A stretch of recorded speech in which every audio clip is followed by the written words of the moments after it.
महाभारत के युद्ध में बहुत से महान योद्धा हुए। उनमें से कुछ देवताओं के अंश थे तो कुछ शक्तिशाली राक्षसों के। महाभारत के युद्ध से पहले इन राजा बहुत शक्तिशाली थे, मगध, पांचाल और हस्तिनापुर, जिनके राज्य पर कोई दूसरा राज्य तो दूर देवता भी कब्जा नहीं कर सकते थे, क्योंकि मगध में कंस, जरासंध, पंचाल में द्रौपद और हस्तिनापुर में भीष्म जैसे योद्धाओं का राज था। तो ऐसे क्या हुआ कि कंस ने हस्तिनापुर पर हमला कर दिया? तो आइए जानते हैं। जब भीष्म विचित्रवीर्य विवाह के लिए रानी ढूंढने के लिए कई राज्यों में गए तो उन्होंने बहुत से राज्यों में रानी देखी, लेकिन भाई विचित्रवीर्य के लिए कहीं भी उत्तम रानी नहीं मिली। फिर उन्होंने सेनापति को और दूसरे राज्य में भेजा। जब सेनापति भगदंत के राज्य आश्रम में पहुंचा तो उसने देखा कि भगदंत वहां पर इंसानों की बलि दे रहा था, जिसमें उनका एक सैनिक भी था, और ये बात उसने जाकर भीष्म को बताई। भीष्म बहुत क्रोधित हो गए और उन्होंने अपने त्रिशूला अस्त्र से असम के राजा का नाम भगदंत लेकर छोड़ते हैं, जो सीधा जाकर भगदंत की गर्दन पर लगता है और उनकी गर्दन अलग हो जाती है। और यह बात जब कंस को पता लगती है तो कंस को बहुत गुस्सा आता है, क्योंकि भगदंत कंस का प्रिय मित्र था। तभी कंस राक्षसों की सेना लेकर हस्तिनापुर की तरफ निकलता है।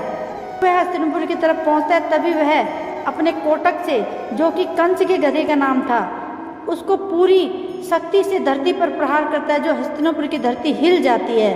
तभी भीष्म अपने महल के सबसे ऊपरी हिस्से पर जाकर देखते हैं तो कंस पूरी सेना लेकर पहुंचा हुआ होता है। सेनापति अपनी सेना को युद्ध के लिए सुसज्जित करते तो भीष्म सेनापति को मना कर देते हैं और अकेले ही रथ पर सवार होकर कंस की ओर बढ़ते हैं। तभी भीष्म अपने धनुष की प्रत्यंचा खींचकर बहुत जोर से गर्जना करते हैं, जिससे कंस के रथ की छतरी उड़ जाती है। तभी कंस अपने सबसे शक्तिशाली सेनापति को उन पर प्रहार करने के लिए भेजता है। तभी भीष्म उसे एक ही बाण से मार देते हैं। तभी कंस अपनी सारी सेना को इकट्ठा करके उनको मारने के लिए भेजता है। फिर भीष्म उन कुटुम्ब अस्त्र चलाते हैं और उनके कुटुम्ब अस्त्र से आधी सेना को धरती में समा देते हैं। फिर कंस अपने अमोघ अस्त्र से भीष्म की ओर प्रहार करता है तो उनका रथ फट जाता है और भीष्म नीचे गिर जाते हैं। और तभी कंस जोर जोर से हंसने लगता है और कहता है, इतना ही बल है हस्तिनापुर में? इतना बल तो हमारे घोड़े में है।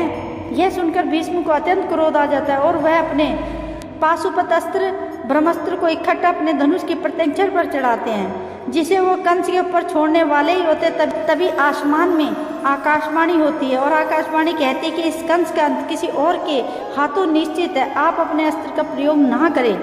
भीष्म ये बात मान लेते हैं और कंस को जाने देते हैं। तभी युद्ध समाप्त हो जाता है। इससे पता चलता है कि भीष्म में असीम शक्तियाँ थी। दोस्तों, अगर आपको वीडियो पसंद आए तो वीडियो को लाइक करें और कमेंट करके हमें ज़रूर बताएं कि आपको वीडियो कैसी लगी। और अगर आप पहली बार हमारे चैनल पर आए हो तो हमारे चैनल को सब्सक्राइब करें। तो मिलते हैं एक ऐसी और फैक्ट वाली वीडियो में। तब तक सब अपना ख्याल रखिएगा। थैंक यू सो मच दोस्तों।